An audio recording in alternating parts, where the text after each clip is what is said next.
The Department of Home Affairs says it has cancelled former Miss SA contestant Chidimma Adetshina and her mother's identity and travel documents as they failed to meet the deadlines to make representations on why they should keep their documents.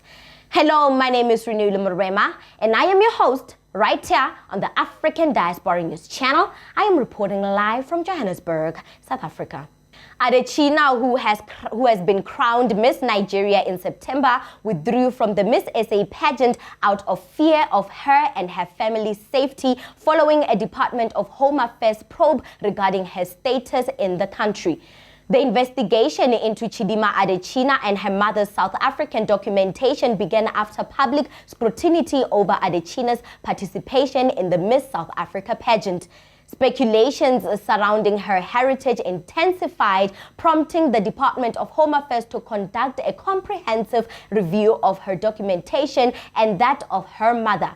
In a statement before Parliament, Home Affairs Director General Tommy Makode reported that Adetshina and her mother were given a deadline to make representations regarding their South African citizenship status.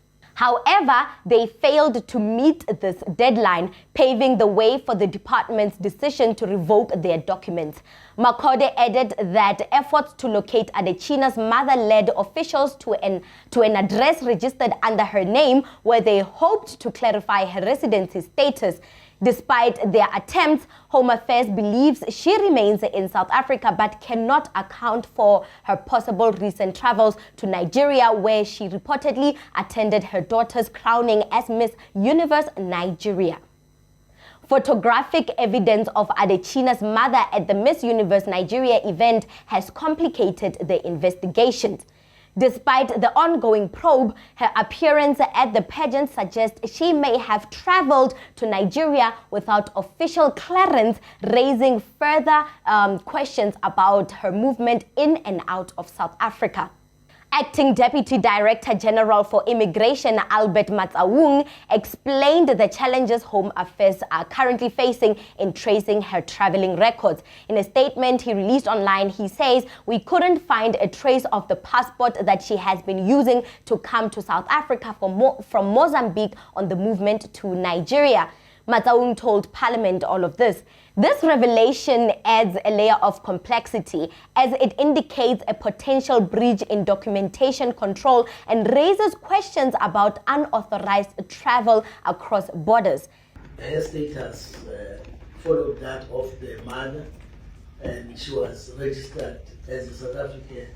Now that the mother's status is in question, in the event that the DG finally cancelled that identity document, it will mean that the registration itself was fraudulent, and therefore that status cannot stand in law.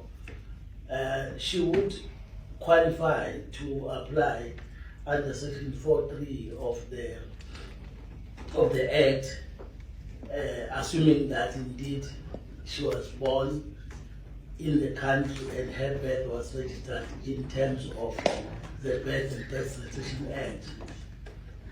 And whilst I'm saying that, the problem that she would then face is that the legislature would not have anticipated a fraudulent registration of birth, so that she would not be able to benefit from that.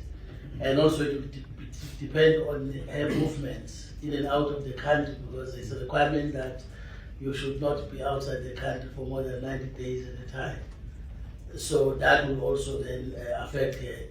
In terms of also the father, the department is still investigating, because from the document it is clear that the father also was involved in this registration of birth.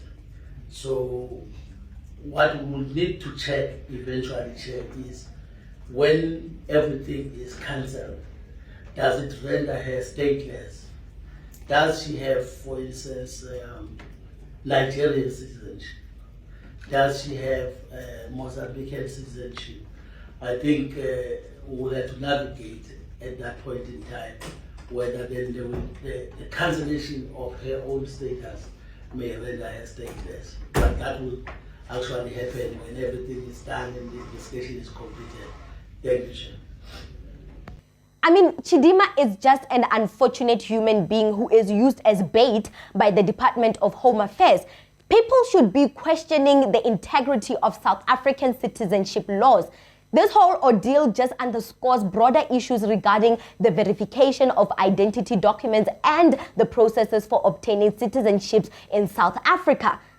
They are using Chidimma's situation as bait, and they really are troubling this young girl as she's trying to achieve her goals in modeling. Another issue is that the Minister of Home Affairs knows he messed up when he announced that he will be granting Ukrainians visa-free access to South Africa, sparking anger from the citizens. So now he is using Chidimma as damage control to make it seem like his department is working hard.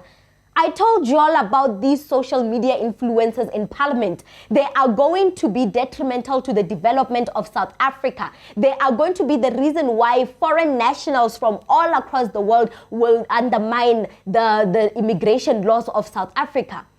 With the investigation now handed over to the Hawks, a specialized crime-fighting unit, the Adetshinas may face charges of fraud if it is determined that they acquired South African identity documents under false pretenses. Fraudulent acquisitions of citizenship is considered a serious offense, carrying significant legal consequences under South African law. So Chidimma faces possible imprisonment for acquiring her citizenship under false pretenses. But either way, guys, this issue is getting out of hand. People are using Adetshina as a scapegoat to account for the incompetence of their department.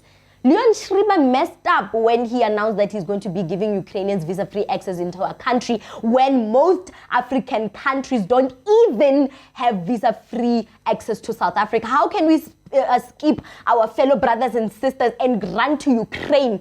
For what?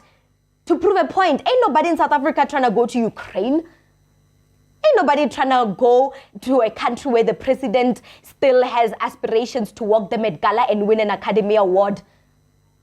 Zelensky has been used as a pawn to get to Russia. They know, the West knows that it cannot under any circumstances get to Russia.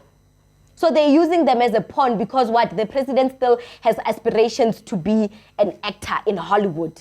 That's what you get for putting a president, an actress or an actor as a president. That's what you get as well, South Africa, for putting influencers as ministers of home affairs and agriculture and sports, arts and culture and all of those departments. We are using influencers into political landscape. We're integrating influencers into political landscape, and it's going to be detrimental for everyone involved. Watch our countries go to hell. What do you think about this segment? Comment to us in the comment section below. Don't forget to like and share the broadcast. Subscribe to our YouTube channel. Hit that notification bell so you don't miss these groundbreaking conversations right here on the African Diaspora News Channel. Introducing the African Diaspora News Channel app, your gateway to stories that's overlooked by the corporate mainstream media. And we serve as the voice to the Chofao Black community. Here we got Dr. Candace Matthews. A lot of these documents, looking at. We are committed to informing and educating through the power of media. This country is supposed to be about the land of the free for all. It has not been free for Black people, and we are tired. With our platform, we're helping to end injustice by exposing it. Join us in standing for excellence in journalism and serving our community. Download the African Diaspora News app today.